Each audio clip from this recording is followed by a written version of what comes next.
Hi viewers, welcome to our channel. ప్రస్తుతం మనతో పాటు ఇమ్మది రామారావు గారు సీనియర్ జర్నలిస్ట్ ఉన్నారు. వారితో ఒకసారి మాట్లాడదాం. సార్ నమస్కారం. సార్ నమస్తే అండి. సార్ పవన్ కళ్యాణ్ గారు మినిస్టర్గా శాలరీ తీసుకోవడానికి నా మనసు అంగీకరించడం లేదు అని చెప్పడం చూస్తున్నాం. సార్ ఇక ఆయన మినిస్టర్గా శాలరీ తీసుకుంటారో లేదో అన్నది మాత్రం డౌట్ఫుల్గానే ఉంది.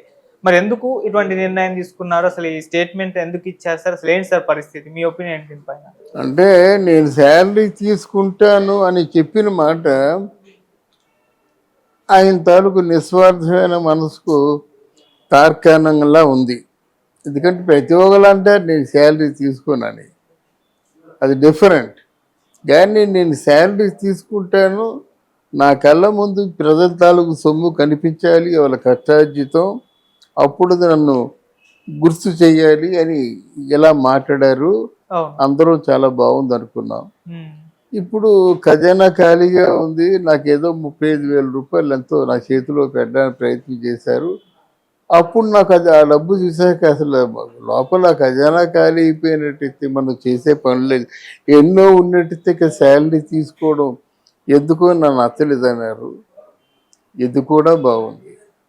కానీ ఒకటి మాత్రం మనం చూసుకోవాలి, అన్నం రోజునే ఆవకాయ, అన్నప్రాసన రోజునే ఆవకాయ తిన్నట్టుగా ఉండకూడదు. ఎవరైనా ఏదైనా సమస్యలు ఉంటే 1 by 1 ఇప్పుడు 1వ తారీఖున పెన్షన్ మీ ఇళ్ళ ముందుకే వస్తుందని చెప్పారు ఇద్దరు సీఎంలను, ఉప ముఖ్యమంత్రి, ముఖ్యమంత్రి గారు. అది తీసుకొచ్చారు. అలాగా పనులు మాట్లాడాలి కానీ మంత్రులు మాట్లాడకుండా మాటలు తగ్గించుకొని పనుల ద్వారా వారికి అంటే ఓ మంచి సంకేతాలు ఇవ్వడం బాగుంటుందేమో అని నా అభిప్రాయం. తను తప్పు చేస్తున్నాడు అని కాదు, కానీ అలా కాకుండా ఆయన దృష్టి ఓవరాల్గా ఇప్పుడు రాష్ట్రానికి ఉప ముఖ్యమంత్రి కదా ఆయన. జిల్లా అంటే ఇక్కడ పిఠాపురం వరకు ఆయన ఏ వాగ్దానాలు చేశాడు, ఆ వాగ్దానాలు చేయడానికి అనుకూలంగా ఉంటుందా ఉండదా అని చెప్పొచ్చు. కానీ మిగతా విషయాల గురించి చెప్పడం పిఠాపురంలో అనవసరం. ఒకటి.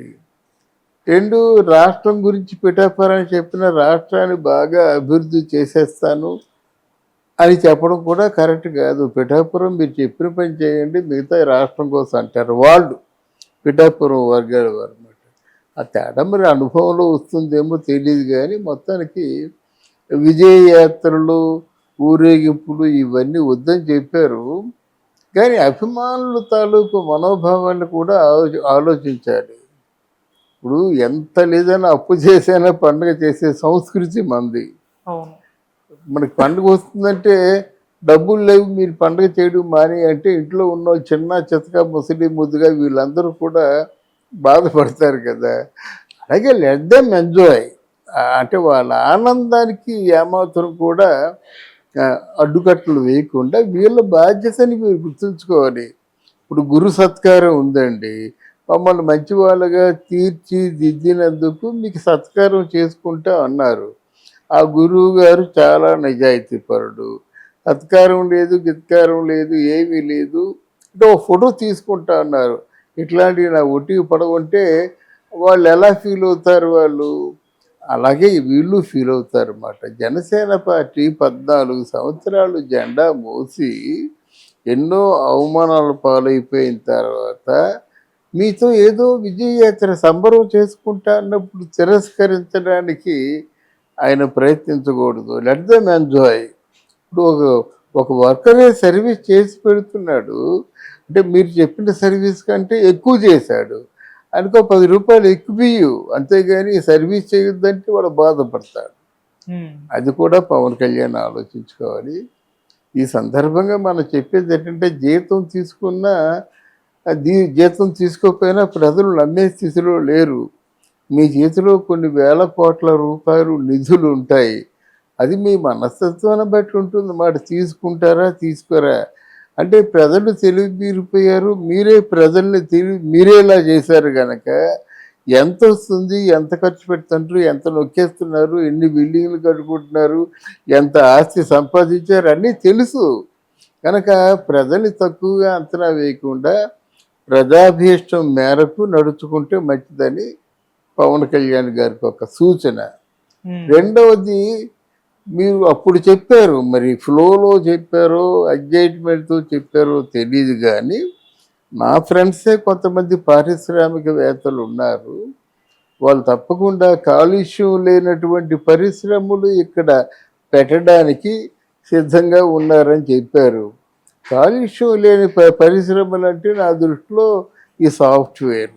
మీ తాలూకు ఫ్రెండ్స్ని పిలవండి, ఓ 10,000 మందికో 20,000 అంటే తూర్పుగోదావరి జిల్లా ఒకటే కాదు కదా, తూర్పుగోదావరి జిల్లా, పశ్చిమ గోదావరి జిల్లా, వీళ్ళందరూ కూడా మిమ్మల్ని బాగా ఎంకరేజ్ చేసినటువంటి మనుషులు కాక వాళ్ళు పూర్తిగా యువత ఎవరైతే అంటే ఎబిలిటీ ఉన్నవాళ్ళు, ఎబిలిటీ ఎక్స్పర్టైజ్ని మీరు సక్రమంగా ఉపయోగించుకుంటే మీ పేరు చిరస్థాయిగా నిలబడుతుంది. ఒకటి, ఎందుకంటే ఎప్పుడో పిలవడం కాదు, మీరు ఉప ముఖ్యమంత్రి నెల రోజులు అయిపోతుంది, ఇక మీ తాలూకు ఫ్రెండ్స్ని పిలి this is the place, this is the men force కూడా చెప్పాలి కదా. ఇక్కడ పెట్టి ఉద్యోగాలకు ఎవరు రాకపోతే ఎలాగా?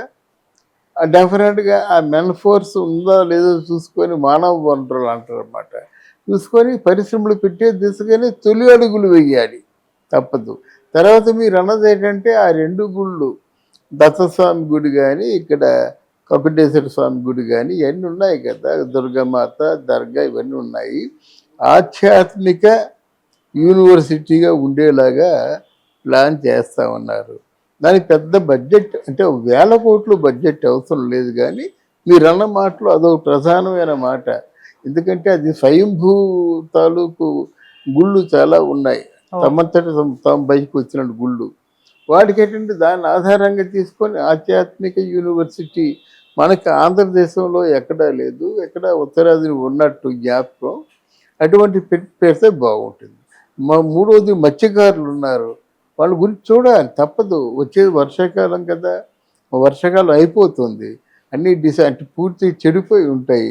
దానికి ఏదో స్టోరేజో ఏదో కాలువలు చెడిపోయినాయి, ఆ కాలువలో తర్వాత ఏమో అక్కడ అంటే ఆ ప్రాంతం వరకు రోడ్లో ఏదో అంటే మీ వంతు మీ నియోజకవర్గానికి ఇచ్చిన తొలినాళ్ళల్లో ఇచ్చిన మాటలు నిలబెట్టుకునేలాగా ఉపన్యాసాలు ఉండాలి. ఇంత రాష్ట్రం అంతటి గురించి పిఠాపురానికి ఎందుకు, ఈస్ట్ వెస్ట్ గోదావరి జిల్లాలకు ఎందుకు, మీరు ఇంకో జిల్లాకి వెళ్తే ఆ జిల్లాలో సమస్యలను తీసుకొని మాట్లాడితే బాగుంటుందని నా అభిప్రాయం. విశాఖపట్నంలో చాలా పరిశ్రమలు ఉన్నాయండి, మనకెందుకు అక్కడ విశాఖపట్నం ఉంటే మనం వెళ్తామా?